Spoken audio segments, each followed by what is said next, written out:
Welcome to the Chronically Healthy Life show. When you hear the word chronically, do you automatically associate it with chronic disease?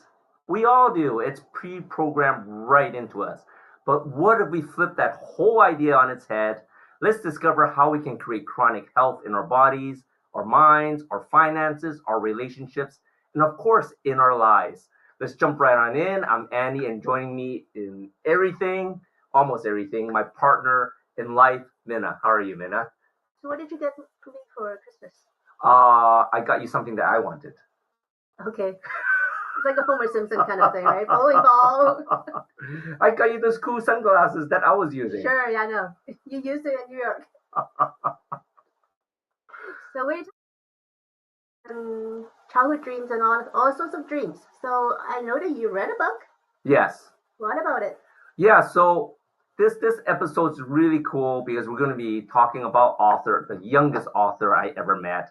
But I know quite a few authors. I was actually in New York promoting our book launch because I had a collaboration book, Becoming the Better You, there too. And of course, collaborating with authors. One of my authors said, "Hey, can I read her book?" And I am going to do another shameless plug of her book. It's called The Magic of Dreaming Big, Acting Small and Achieving Success. And I did a quick, this is by Dominika Steinowitz, by the way, and she's a brain coach, totally brilliant woman, teaching you how to rewire your brain for success, right? And, I did a quick plug on the book and, before I even read the book, and it was very different from what I thought it was going to be. But I think it's very relevant to what's going on today because, the book's really talking about taking little small steps and celebrating those success, right? Because sometimes a lot of people are making very big goals for themselves, and yet it's just a dream, right? And, we're going to be talking about dreams and how important they are, but it's important to do smaller goals along the way, celebrate the smaller goals as you're going up the stairs. We're always talking about going up the stairs, right, to reach your dreams. Dreams are just dreams until you actually act on it. So, every step is an action, and every step you're going walking towards, closer to your dream coming true. So true, so true. And, this episode, I wanted to talk a little bit about more about childhood dreams because growing up, I had a lot of childhood dreams, and I'm sure everyone out there had a lot of childhood dreams. But let me ask you this: how many of those dreams were quashed by your parents, by your coach, by your teacher? So what type of dreams did you have, Lynn? I wanted to be a race car driver. And my dad would not let me watch car races on TV. So there you go. And that's why you dated someone that does cars that can take you driving your car on a racetrack. Well, you also had another dream that has to do with music. Yeah, so I'm actually pretty good with the piano. I'm pretty good with music. I have a perfect pitch. So I love music. I like playing piano, and I played it all the way until I got to college. And then, I was thinking about what major to do, and then, music was obviously one of my choices. Until my mom comes and says, you do not want to take music because you'll be sleeping on the streets. Do something more practical, and that's what I did. I did something else. And just letting people know, she is back chasing her passion with music again. She's creating her own music. She's being very modest. It's like she's an excellent pianist, and whatever music she hears after one time, she can play without sheet music. So I don't know how many people actually have that talent, but she's now creating her own songs, and we're putting on podcasts, and now she's achieving one of her childhood dreams. I think that's very important. And what about you? I think one of my childhood dreams was to be a doctor. Okay. And, How did you? it's interesting knowing what I learned in the last 10 years healing my own body. I don't want to be a doctor, right? Because doctors, they put band-aids on symptoms, right? They don't really look at what's going on with the human body. And that's why I pivoted to do what I do, because for me, it's more about trying to treat the root cause rather than just putting a band-aid on a symptom. Just say, for instance, if you're having a headache, they'll take a Tylenol, take a ibuprofen or something. But maybe you had a headache because you had some stress at work, or maybe you had an emergency in the family, right? You sometimes don't want to just mask the symptoms, right? So, I think to revise that childhood dream, I think I want to help people live healthier. And during that time, I thought it was being a doctor. So I am living definitely my childhood dream now. Yeah, I mean, your dream is it's all about how you define it, right? Correct. You being a doctor, you're thinking helping people get healthy. When you ultimately realize, no, that's not exactly what you do. I mean, I have my experience with doctors. I fell when I was a kid, so I kind of have stitches behind my ear. So doctors are great with that. They give you stitches. They fix you when you had your car accident, right? Definitely. They put me back together, for sure. They put you back together. But, I had eczema since I was a baby. And that stayed with me for 21 years. And they weren't able to do anything about it until I figured out how to cure it myself. So true, so true. Right? So the doctors, they're great with some things. They're not great with something else. You just have to figure out what they're good with. And the other stuff is you have to take control of your own health. Exactly. So why else is it important to continue dreaming, you think? Because I think so many people, they forget to dream because they got so knocked down saying that they can't do it. Dream keeps you alive, right? Mm-hmm. If you don't have dreams, you don't have goals, then what are you living for? Mm-hmm. And that's why a lot of people start watching reality TV shows, sports, all sorts of these stuff, because they're living someone else's dreams. They're watching these people achieving their dreams. They're just watching it on the sidelines. They're not reading anything else. For sure. I think for this episode, we really want to encourage people to start dreaming again, start dreaming small. And as you're achieving those dreams, just like dreaming big, acting small, as you're going low, all these smaller dreams, they'll get bigger and bigger until you get a BHAG. So what's a BHAG, Minna? So people might not understand what a BHAG actually is. It's a very audacious goal. Yes, and what would that be? Like for most people, like why is it called a big, hairy, audacious goal? It's something that is seemingly unachievable because it's so far away and it's so big, but it's just one step at a time. It's like building the Great Wall or building the tall building. Like, for instance, if you are a first-time author for a book and you might want to be an international bestseller, that would be a BHAG, right? Is that what you're talking to yourself? Not me, that the spotlight's not on me. I haven't written my own book yet. I'm working on that, but we do have a guest today that has written her first book, and we're going to hear more about her soon. I love it. I mean, she's very inspirational. For sure. I don't know if I was as gutsy as her to get out in the world at her age. I met her in New York in part of a book launch. We had a bunch of authors, and everyone was amazing. Don't get me wrong, but she really struck a chord showing, wow, there aren't too many people in that age group that is that creative and want to share something with the world. When I was a teenager, that's when I moved. My family moved us from Hong Kong to Canada. So for me, my teenager is like traumatic because I moved to a country where I don't even speak the language.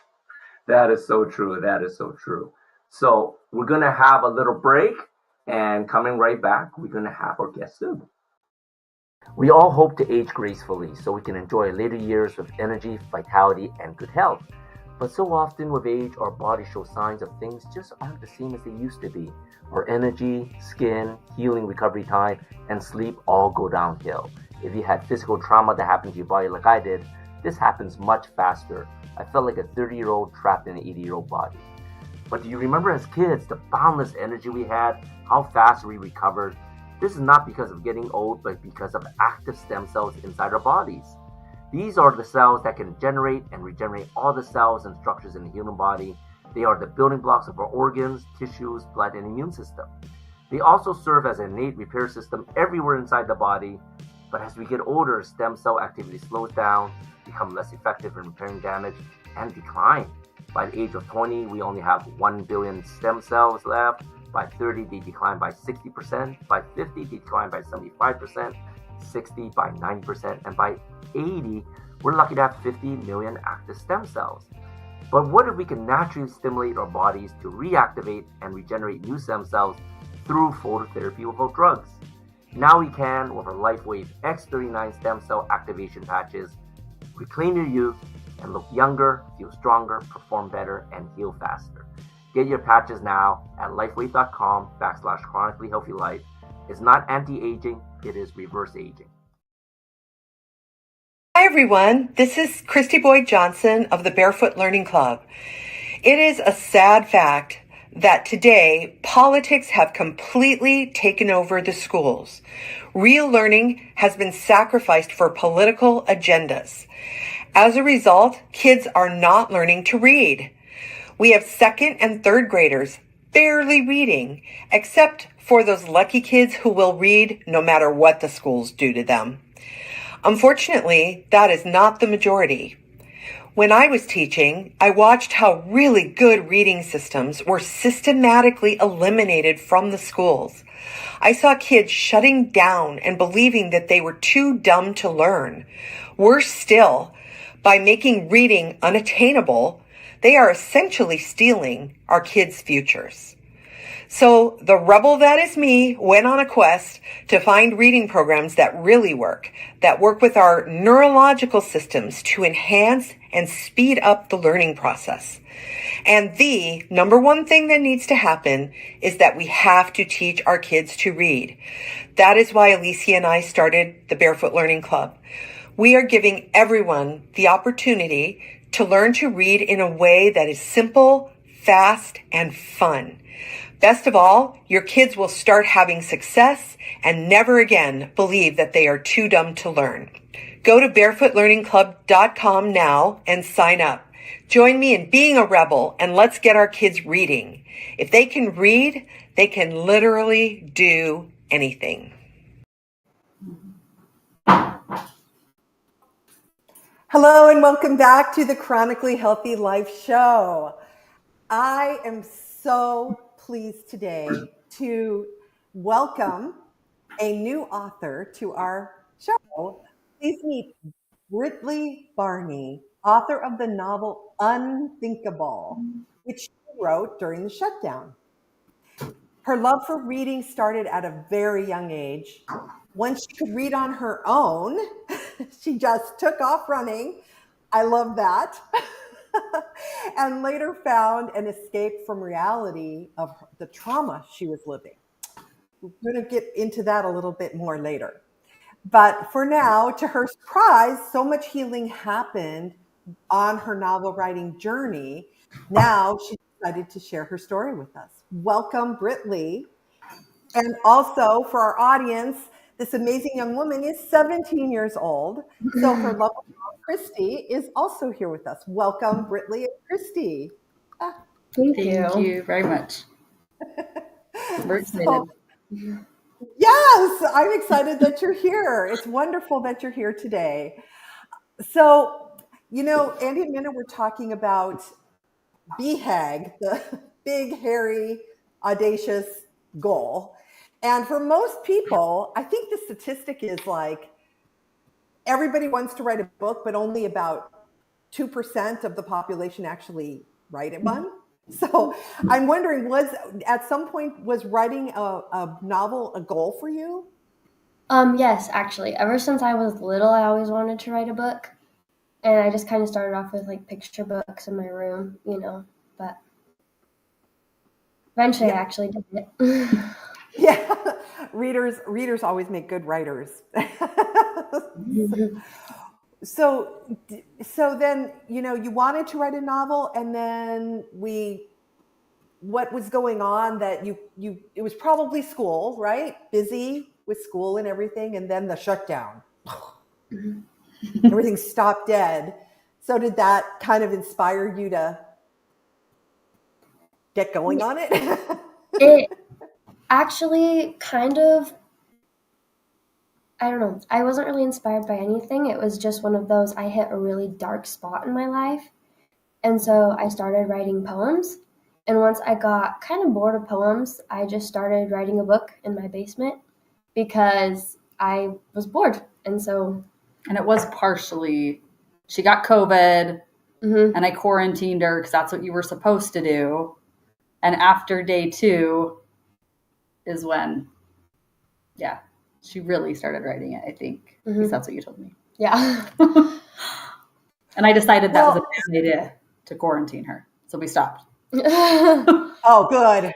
Yeah. Because, now it's all come out. Well, let's not talk about that. But but I'm interested in, so, people don't generally think that teenagers hit dark spots, but I'm interested in what, because that trauma definitely informs novels, fiction, nonfiction, every kind of book, memoirs. So what was going on? Would you like to share what was going on with you? So when I was 5, I was molested. And through my entire life, I just felt guilt. Like I thought it was my fault. And I thought that, through books, I would read and I'd read about people who are going through things, and they'd either get through it, but it would be almost impossible, or they would reach their end goal, which in some books were very dark end goals. And I didn't like that message. I didn't like that just because something bad happens to you, you have to, end a life or have a horrible one. And so I decided to write my own book and create the ending how I wanted. And so with my experience at 5, throughout my entire life, with the guilt I felt and everything, I found myself in a very dark place. And I ended up turning to other ideas. And I wasn't sure how to get out of that. And so that's why I started. It was kind of my last hope. I hear that. And you were so young. I'm guessing you kept it to yourself. I actually didn't. I don't remember when, but I was little. My mom used to always tell us, if anything happens, I won't get mad. Just tell me so I can help you. And so I obviously trusted that, saying my mom always told me, my parents did. And so I told my mom. And when I was so young, she thought I would forget it, which is reasonable. I was 5. But I did for a little bit. Like I never remembered it, but then I started getting PTSD, and certain things would trigger my PTSD, and it didn't register what it was. But during COVID, like 2019-ish, 2020, I started getting super bad flashbacks. Like randomly, I would get memories of what happened, and that's when I really started just going downhill. So did you and your mom have discussions at that time? Did you bring it up with her? When I was little, not so much. It was more like I'd have a temper tantrum and neither of us knew why. But the older I got, the more it was kind of eating at me. And so I did eventually tell her more, and we talk about it. We tried therapy. We did a lot of therapy. And I think some of it definitely helped. But there was a point that Brittley was just like, Mom, I'm done. Like, I don't want to do this anymore. I don't feel like it's really helping me. And so as a mom, it was kind of like, this is hard. And so she said, I just want to talk to you about it. And one of the therapists that she went to at the school told her to rewrite her story. And at the time, she was having these reoccurring nightmares that for years, it was just the same nightmare that would reoccur. And so she had told her regarding that, I want you to rewrite that story and change the ending. And so I think that, I don't know, you could correct me if I'm wrong, but I feel like that kind of planted a seed, and she started writing these amazing poems that were just a release of, I feel like, anger and sadness, and they were amazing. And then it turned into her characters in her book and stuff experiencing similar things. So I absolutely, journaling is one of the most powerful tools, or journaling of any kind, whether you're writing poetry or any kind of purging from yourself through writing, it's legit. It's a legit form of self-therapy. Mm-hmm. I'm completely with you. I'm completely with you on that. I think many of the best authors have suffered from pretty damaging trauma. It informs characters. It makes characters deeper and more appealing to the audience. Yeah. And I think it means something to the author, like it really, I don't know. It's been fun to watch. Absolutely. Oh yeah. And it's been does. Like, as a mom, I just feel like when she told me, I just want to talk to you, that was hard for me, because I told her, I don't have that education to help you. I don't, it's hard for me to hear, because I couldn't be there to save you in that moment. Oh, that's a hard thing for a mama. But yeah. But she just said, I don't need you to fix it. I just need somebody to listen. And that really was all she needed, is that support. And I think through talking about things, Brittley realizes that you're not broken. Not at all. Broken. Not at all. You're very wise, in fact. Thank you. Because I love your idea that it's not necessary to wreak revenge on someone. Mm-hmm. And there are much better and more effective ways to heal without, although we do have a running joke among some of the writers I work with about killing people in your books that need to be offed. But it's fiction, so you can't get arrested for it. True. Fair enough, yeah. Did that happen in yours? Why not? Only the bad guy.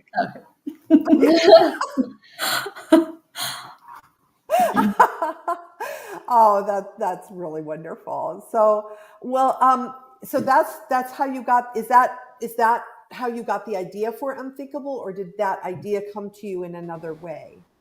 So when writing the book, I kind of had a main idea of how I wanted it to go. I wanted there to be a character who's had, only really negative experiences with anything, to do with love or relationships. And so that's what I had, is her parents had a horrible relationship. And so I had the main idea of my book and how I wanted it to end, but I never really wrote out the ideas. So every day I would just sit down for 30 minutes and just write. And I would just zone and just write. And then I'd go back and read it. And every time I'd go back and read it, I would be shocked by what I wrote, because it never registered in my brain what I was writing. It just kind of came out. And that's, I found where I found a lot of my healing was, oh, okay, it was almost like my inner child telling me it's okay and it's going to get better. But definitely. And I love that feeling, being in the zone. Oh, love it. Love it. Do you track of time and just kind of wake up and be like, oh. Yeah, literally. Hours. We'd be like, where's Brittley? She's in her room writing. Yeah. I used to write so long when I'd be in the zone that my legs I couldn't stand up because my legs were frozen. I'd have to crawl off out of my chair at my desk and just, kind of hold on till the feeling came back. So yeah, the zone. It's a real thing. It's a thing. Yes. It is a thing. Tell her how you Unthinkable, though. The title. So I came up with the title of Unthinkable because what happened to me, I never thought would happen to me. Nobody ever thinks it'll be me that it happens to. And so the unthinkable happened to me, and the unthinkable happened to my characters. But in the end, they grow, heal, and help all the people that they come into contact with. So. That's wonderful. I know there's it's not exactly a happy ending. It's a healing ending. Mm-hmm. And that is more powerful. That is more powerful. So kudos. That's awesome.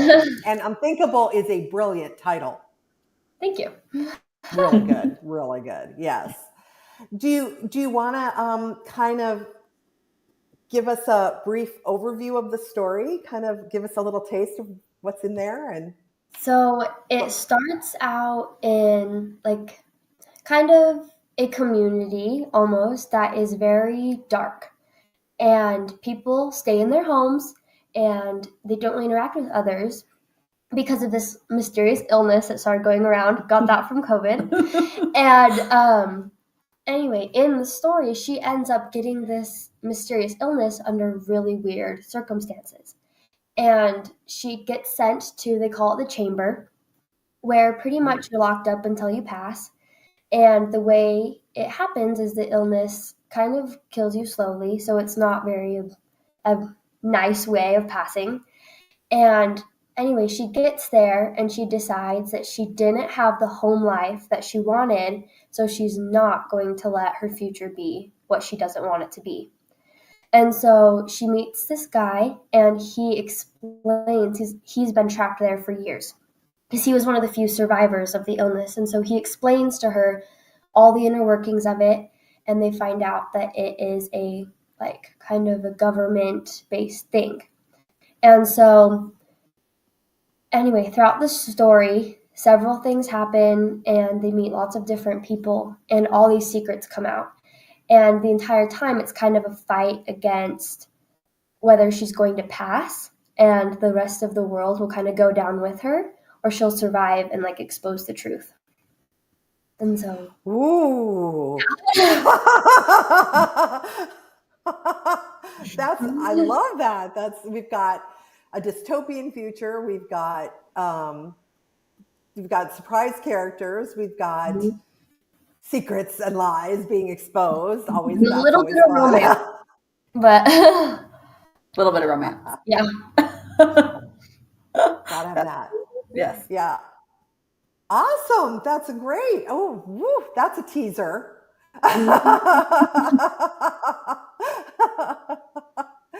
Well, do you feel like this experience of going through the book has awakened any kind of a passion in you for writing? Yes. Got another book in you?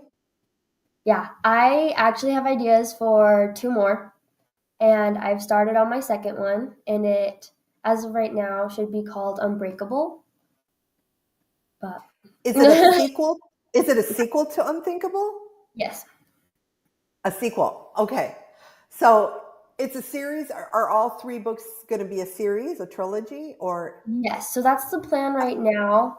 With the third one, though, I have a few ideas, and so I'm not too sure on that one yet. But right now, there's for sure going to be 2. Okay. Oh, good. Wow. Yeah. 17. And by your 21st birthday, we're going to be like, everybody's going to know your name. And so, I understand that you had your book up on the New York Times Square Jumbotron. Yes. Yeah. Tell us about that experience. So how fun is that? I owe a lot of that experience actually to my publisher, Mr. Ken, with Perfect Publishing, and because he gave me the wonderful opportunity to do that. And as you can see, my covers are different from the picture of the Jumbotron to my actual cover. And at first, I was slightly bummed about that. I didn't have my final cover for it. But in the end, I was actually really glad because I got to see my, original cover design that I kind of just came up with. And so it was really cool. It was definitely cool to see everything be raw and be my own work. Were you there? Yes. You were in Times Square when it was projected? Yes. And so how did you feel? I don't even know how to explain it. It was just so cool because, again, it was that dream as a child that, I would draw little picture books in a notebook and wanted it to be a real book so bad. And to finally see, little me that felt so broken, to achieve all of it and reach where I am now. It was amazing. What happened in the crowd? Like, I'm really curious, like, what happened? Like, did people look up, or? I don't even know. I don't really know. Honestly, it was crazy, and I'm sure. Yeah, I'm sure there were some, but for me, it was more just I was more just dumbstruck more than anything. But. She had 15 seconds, and my absolute favorite, I've gone back and watched it probably like 10 times, is we have a video of her, and she is just like shocked that, oh my gosh, my book is on like one of the biggest jumbotrons in Times Square. And she like does this little double take, like she's like so happy, and then she looks at it and then like does this quick look again, like, no way. Super cool. Wait, did that really happen? Have you gotten to autograph copies? So yeah, there's been a few people that have gotten my book that have wanted me to autograph it, yes. And there are a few more that have asked me to, but she's done one. I'm going to give you a little. Done 3. What? Sorry, I'm going to give you a pro. Sorry, what was that? I'm sorry, I think we're glitching a little. A little pro tip about signing books: use a felt tip marker. Don't use a ballpoint. Oh, okay. Note taken. Yeah. There's something about a ballpoint that deteriorates over time or something like that, and felt tip. Yes. Like a Sharpie or something. Yeah. That's a pro tip for you. Pro tip for the audience. Yeah. Okay. Well, okay. So now Unbreakable, is it going to, your main character's name is Kristen, yes? Yes. And is it going to continue her journey, or are there new characters? So there will be new characters, and it will also include her and Tessa, which is the male character. And I definitely want more characters, though, because in my book at the very first, there's the list of names and their meanings, and the meanings of the names are very important. And so in my second book, where it's called Unbreakable, I want the names to also mean something, so I'm definitely going to bring in new characters. And with the ideas I have, there are going to be several.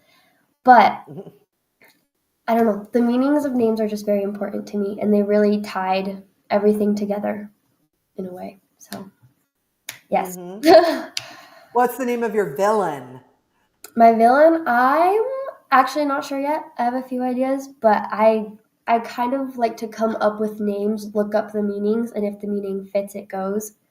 But I meant in Unthinkable. What's the villain's name in Unthinkable? His name is just the president. Oh, yeah. Oh, cool.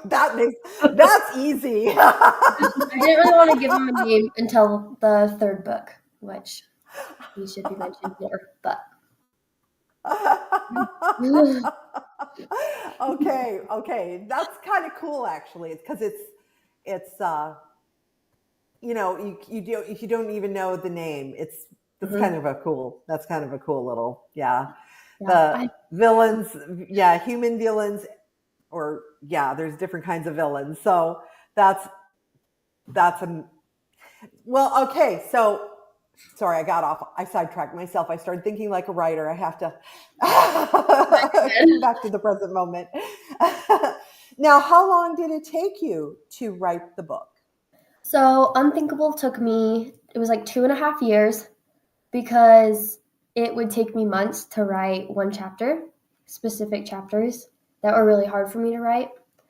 Mm-hmm. And so it took me longer than I had hoped, but it eventually got finished. So did you find yourself, it kind of goes somewhere and then you had to go back and change something so it would work right? Yes. Yeah. All the time. And I'd randomly come up with an idea, and then it's like, oh, I have to foreshadow it in the start. And so I'd have to go back and rewrite things. And so, that part was the most boring, but also the most fun in a way, because it was all coming together.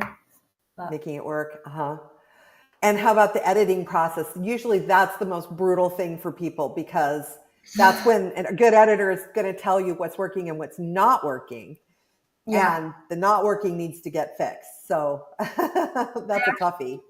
I actually had a few people that helped me edit it, but one was my teacher, Miss Lund, and one was my Aunt Sammy and cousin Aunt, same thing. But my relative named Sammy, she helped me a ton in editing it and like finishing it and helping me see different points of views and everything, which was really nice. But yeah, that part took me a little longer. Yeah. Yeah. Editing is brutal. There's no getting around it.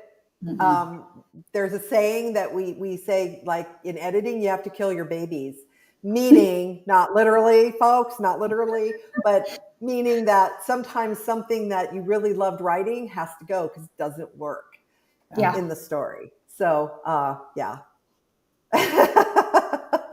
It's brutal. It is brutal. It's brutal for all of us, but it always makes the book better. Yes. So your audience will love you for it. So. Now, are you going to be going on any kind? I mean, you're a junior in high school, correct? Mm-hmm. Are you currently attending school, or are you homeschooling, or are you? I am currently attending school. Yes. Okay, so maybe in the summer, planning a book tour of any kind where people can meet you. I know we're doing a book launch sometime around March. March or April. Yeah. We don't have specifics yet. But it is probably virtual. Actually, I'll let you tell them. As of last time we talked to my publisher, it was supposed to be in person, either in the Salt Lake area, which is closer to where I live. So, but yeah, we don't have a set date yet or a set place, but that is the plan moving forward. It'll be Salt Lake or Roy, and yeah, we're excited. We're kind of in the That's very cool. Yeah. Get that felt tip marker ready. Keep a couple extras in your purse just in case. Yeah, definitely, yes. That color. and then now, well, ask your publisher if you can get help leading into more, like bookstores and other places too, because that's fun. That might be a fun summer adventure for you. Yeah, that would be cool. Good idea. Yeah. Well, okay. So tell us more about, now I'm going backwards. Sorry, guys. Unbreakable now is going to continue the main character's journey, but they're starting at the point that they don't go backwards. Obviously, they start where they are. So can we get a taste of what kind of a challenge, just generally speaking, a kind of a challenge is going to face them? So with Unbreakable, right now I just kind of have like an outline and like a first chapter-ish type idea. And with it, Kristen, moving forward, is going to have more trauma with events that happened in Unthinkable. And so in Unthinkable, I actually it hurt my soul, but I had her get molested as well because I tied in a lot of different things. I tied in, divorces and depression and, thoughts of suicide and things like that, because I wanted to show the world that no matter what wall you have to climb, all walls are climbable. You don't have to give up and lay at the bottom of them. And so I had her experience the things I experienced in Unthinkable, and in Unbreakable moving forward, she's going to deal with trials of trying to fix the world, the corrupted world she lives in, and also healing while trying to keep a relationship with Tessa. And so that's kind of the main line, like the main idea of it is how she gets over that and continues with her trials. But your themes are so, appropriate for the times we live in now, and so timely and so real. There's so many people dealing with those very issues right now. Yeah. And so that you're giving them a message of hope that, hey, it is, everything is, there's nothing that's insurmountable. You can, it's just a matter of how you approach, So I love that. You're 17 and you are so wise. And Mom, good job, Kristi. I don't know. I think she came prepackaged. I keep thinking, like, this kid's mine. That's kind of cool. Yeah, we feel very privileged as parents, to be honest with you. She's normal, but she's pretty good. She's a pretty good kid. Well, tell us, do you have any brothers or sisters, Brittany? Yes, Brittley? I do. I'm sorry, I said Brittley. My bad. You're good. Brittley. I have a brother, Kyson, who's 14, and a little sister, Kylan, who's 9. And they are both a blessing and a curse at times, like all siblings are. So, like all siblings. Yeah, they have their ups and downs, just like I do. So, yeah. And are either of them aspiring writers as well, or they have other gifts? Kyson does write, but he hasn't taken it anywhere yet. He likes to do comics. Mm-hmm. Oh, it's kind of fun. That's a big deal too. We'll have to talk about that too. Well, let's tell the audience how can our audience find your book, and where is it available? So you can just search Unthinkable by Brittley Barney on Amazon. And as of right now, that is the only place that it is located.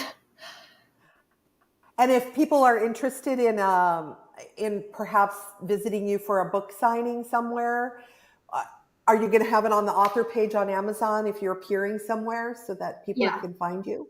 I will get it on there when the time comes closer and it's actually planned out. But yeah. And if you do virtual launches too, put a link there so people can come and congratulate you. It's been fun. Yeah, well, it is an adventure, and you'll grow. You probably already have, but it's amazing how, and what you did too is that unflinching look and taking real life experience. I have to commend you for that. That is brave, and you're a lovely, lovely, lovely young lady, and I can't wait to read your book. It's going to be wonderful. So thank you so much, Brittley and Kristi, for coming on. Thank you for having us. Yeah. All right, coming up next, stay tuned for our biohacking tip of the week.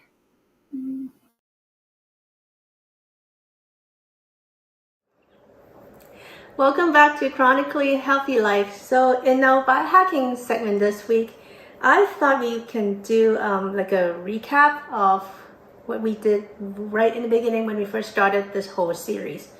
So I was talking to my friend the other day and about how to actually get started on eating healthier. And of course, people talk about eating more vegetables, eating vegan or whatever. But most people don't think about the basics, which is what we see here, the salt, the sugar, and the oil. So let's start with the basics. Salt, a lot of times we just use a regular table salt for cooking, and that may not be optimal because we know now that table salt, a lot of them contains plastics. So a healthier salt for you is actually one of these things here, which would be, this is a Celtic salt, which is a little saltier than normal salt. Or this is something probably you're more familiar with. This is the Himalayan salt, the pink one. And this is lava salt, high in minerals and very nutritious. And this actually came from a friend. This is called Redmond sea salt. It came from Utah, and it's actually unpurified salt crystal. And thank you for that. I'm sure this is tasty, and looks pretty. So that's for the salt. What about the sugar, the sweetener? So there's different ways to sweeten it. Of course, white sugar is probably the worst thing you can use, other than sugar substitute, which is even worse for you. So what we use at home, this is monk fruit sugar. I know it's white, so it's hard to see. So they actually come in both white and brown. Or we have here, this is actually honey. So they crystallized, which is why it looks like this. All right, sit down, Duchess. Or when I'm using, making things that is for fermentation, you actually have to use something that has real sugar content. And so I can use honey, or I can use cane sugar, which is what we see here. And there are other alternatives. Is you can actually use a date just as a sweetener. You can blend it into your smoothies, or even if you're making something sweet, you can just throw that in and cook it together, and that will work too. So salt, sugar. What about the oil? Of course, in restaurants they mostly use peanut oil, canola oil, corn oil, vegetable oil, something that's highly inflammatory for you and is not exactly good. So at home you want to do something healthier. At home we use, this is avocado oil, which we buy from Costco. This is olive oil, which is great for salads, but you don't use this for high temperature cooking. So olive oil is just great for salads. And we have here beef tallow that we bought locally from a farm. We have clarified butter, which we are almost out. So clarified butter is actually just butter that's been clarified, which is what we have here, just regular stick butter. So all these are actually better alternatives for you. And also coconut oil, I don't have it here with me, but it's actually one of the few that is really healthy for you. And we use all these when we cook, and it's actually a lot healthier and anti-inflammatory than the other oils that I talked about earlier. So when you think about your New Year's resolution, if it involves some kind of healthy cooking, think about the basics. Think about your salt, the sugar, and the oil, and we go from there. I'll see you next time.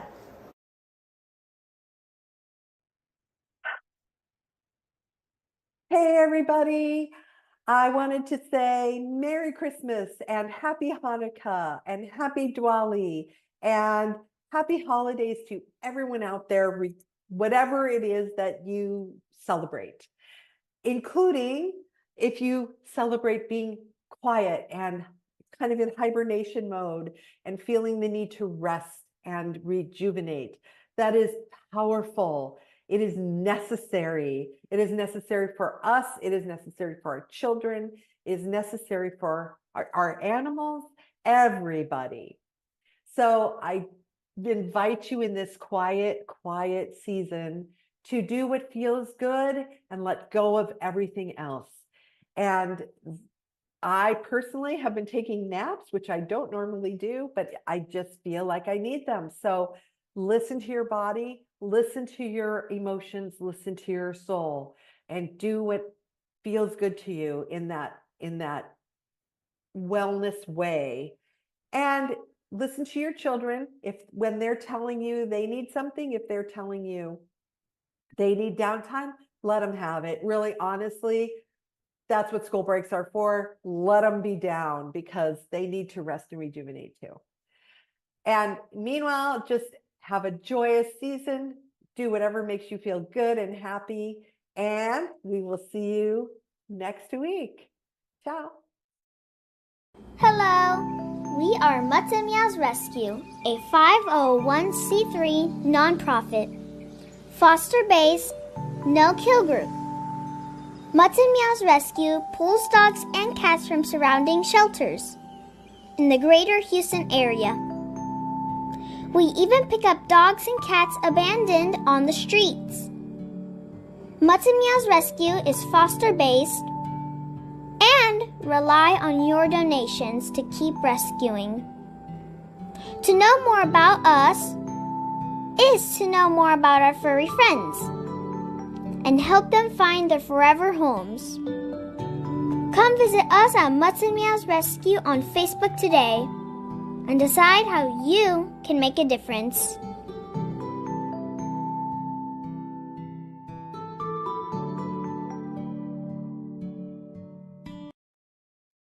Welcome back to Chronically Healthy Life.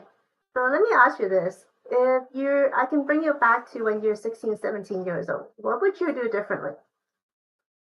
I won't be writing a book. But now, after hearing that, that's so inspiring. And to be honest, I really didn't know what her book about is. I'm definitely going to be buying it now and definitely going to get an autograph. So intriguing. But I think the thing I really liked about it is she used the book as a healing process to heal herself and to get those emotions that is sometimes hard to get out, right? Because I think as kids, sometimes it gets frustrating when you think your parents is always wrong, right? Or the world is against you. And this was a great opportunity for her to express herself and at the same time help the world. I think that is just totally amazing. For sure, it's a way to channel your energy towards something that's actually worked for you. I know you used to, when you were younger, you used to go and drive really, really fast, which is dangerous. Yes. So this is definitely a better way to channel your energy, right? Yes. And when we follow Jack Canfield, which is like a success coach for Correct. us, and he always talks about E equals. I'm having a blank right now. Go ahead. E plus R equals O. Oh, E plus R equals O. Okay, there we go. So the event plus the response equals the outcome, which in this case is event is something happens to you, right? Whether it's a traumatic event or to somebody else, it could be like your accident or something. Correct. So an event happened to you, your response is how you deal with it, how you handle it. How you handle the event, right? And the combination of these two, they add up to your outcome. So the event is something that you can't change because it's already happened. Correct. But your response is something that you have control of. That's something you can do, that you can change your life. You can change your outcome based on how you respond to the event. That is so true. And for her, in this case, she's using the book to rewrite the outcome, right? And sure. Just seeing how bubbly it is. I spent some time with her in New York. They have such a fun and amazing family. And I was like, man, I just need to dig in and learn a little bit more about this young author. Now I know so much about her book. I just, I hope they, Amazon Prime ships it to me in 2 days. We're going to bring her back when the next book comes out, right? Definitely. She's going to be back when the next book comes out. And I hope that all these people out there is going to buy her book because it's so inspiring to draw deeply from inside and share that with the world, right? For sure. So who do we have next week? So next week, rounding up the new year, rounding up the old year, booting up for the new year. I have my friend Manny Osari. He's a personal trainer, and he's going to give you some tips to kickstart the new year before we fail our New Year's resolution. Okay. That's how to do stuff. Exactly. Well, join us here on Friday at 7 p.m. CST. You can watch all past episodes at watch.e360tv.com in the Vitality TV network. Also, we'd love to hear from you, so give us your comments on our Facebook page, Chronically Healthy Life. You can also rewatch this episode on our website, chronicallyhealthylife.com, or our YouTube channel, and of course, email us at anything@chronicallyhealthylife.com. We'll see you next week. Merry Christmas. Merry Christmas. Merry Christmas.